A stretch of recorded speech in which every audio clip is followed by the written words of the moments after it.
Hi, hello everyone. Welcome to our channel. நான் உங்கள் கவின். வீடியோக்குள்ளே போகிறதுக்கு முன்னாடி கீழே அந்த ரெட் கலர் சப்ஸ்கிரைப் பட்டன் மட்டும் கிளிக் பண்ணிடுங்க. நம்ம எல்லாத்துக்கும் ரொம்ப யூஸ்ஃபுல்லாக இருக்கும். ஸோ வாங்க இப்போ வீடியோக்குள்ளே போகலாம். நாங்கள் இங்கே வந்திருக்கோம்னு பார்த்தீங்கன்னா கோயம்புத்தூரில் லொக்கேட் ஆகிற காந்திபுரம் பஸ் ஸ்டாண்டுக்கு பக்கத்தில் லொக்கேட் ஆகிற இந்த ஷாப்புக்கு தான் வந்திருக்கோம். ஸோ வெளியே ஃப்ளெக்ஸ் பார்த்தோம்னா தம் பிரியாணின்னு போட்டிருந்தாங்க. ஸோ தலப்பாக்கட்டி டேஸ்ட்டில் இருக்கும்னு போட்டிருந்தாங்க. ஸோ அதை ட்ரை பண்ணுறதுக்காக தான் ஃபஸ்ட் ஆஃப் ஆல் போனோடனே சர்வ் பண்ண விதம் சூப்பராகவே இருந்துச்சு. இலையை போட்டிருந்தாங்க. அந்த இலையில வந்து சூப்பராக வந்து அவங்களே வாட்டர் சர்விங்கும் பண்ணாங்க. அண்ட் ப்ளஸ் கேர்டு ரைத்தா எல்லாமே கொடுத்தாங்க. சரி பிரியாணி ட்ரை பண்ணுவோன்னு சொல்லி அந்த 140 rupees இருக்கிற அந்த தம் பிரியாணி வந்து எடுத்தோனாங்க. ஸோ அந்த கொடுத்த விதம் வந்து சூப்பராக எங்களுக்கு பிடிச்சிருந்துச்சு. அண்ட் சரி ஃபஸ்ட் எடுத்துகிட்டு பீஸ் ட்ரை பண்ணுவோம். தான் பீஸ் எடுத்து பார்த்தோம். பீஸோட இது பார்த்திங்கன்னா ஒரு நல்லா பெரிய பீஸாகவே கொடுத்துருந்தாங்க. பட் அது வந்து பார்த்தோம்னா நல்லா ஹார்டாக இருந்துச்சு பீஸு. அந்த பிரியாணிக்கு ஏற்ற அந்த சாஃப்ட்னஸான பீஸ் வந்து கிடைக்கவே இல்லை. ஒரு அரைவேக்காலான பீஸ் தான் வந்து நம்மளுக்கு வந்து அவங்க கொடுத்துருந்தாங்க.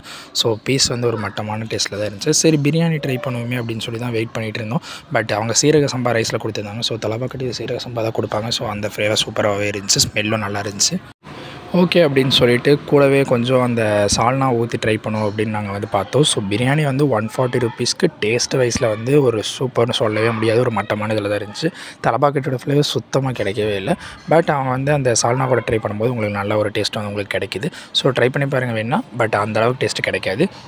ஆனால் அதுக்கு ஆப்போசிட்டில் தான் நாங்கள் இப்போ சொல்ல போகிற அந்த பரோட்டாவோட டேஸ்ட் வந்து இருந்துச்சுங்க. அது வந்து போகிற டேஸ்ட்டில் பிரியாணி இருந்துச்சுன்னா பரோட்டா வந்து சாஃப்ட்னஸ் எல்லாத்துலேயுமே வந்து சூப்பராக அடித்து தூக்கிடுச்சு, தம்சம் பண்ணிடுச்சு.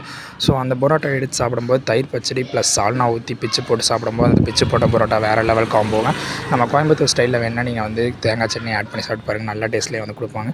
ஸோ நாங்கள் வந்து அதே ஒரு குழப்பி அடித்து அது கூட வந்து அந்த ரைத்தா எல்லாத்தையுமே வச்சு சாப்பிட்டு பெஸ்ட்டு காம்போ இந்த சொல்லிட்டு சொல்லலாம். சரி ரொம்ப நேரமாக வீடியோ பார்க்குறீங்க. நான் வச்சு அப்படியே உங்களுக்கு ஒரு ஊட்டி விட்றேன். அப்படியே வாங்கிக்கோங்க எல்லாருமே வேணுங்கிறவங்க. ஸோ இந்த வீடியோ பிடிச்சிச்சுன்னா மறக்காமல் லைக் பண்ணிடுங்க, ஷேர் பண்ணிடுங்க, கமெண்ட் பண்ணிடுங்க. கீழே சப்ஸ்கிரைப் பட்டன் மட்டும் மறக்காமல் கிளிக் பண்ணிடுங்க.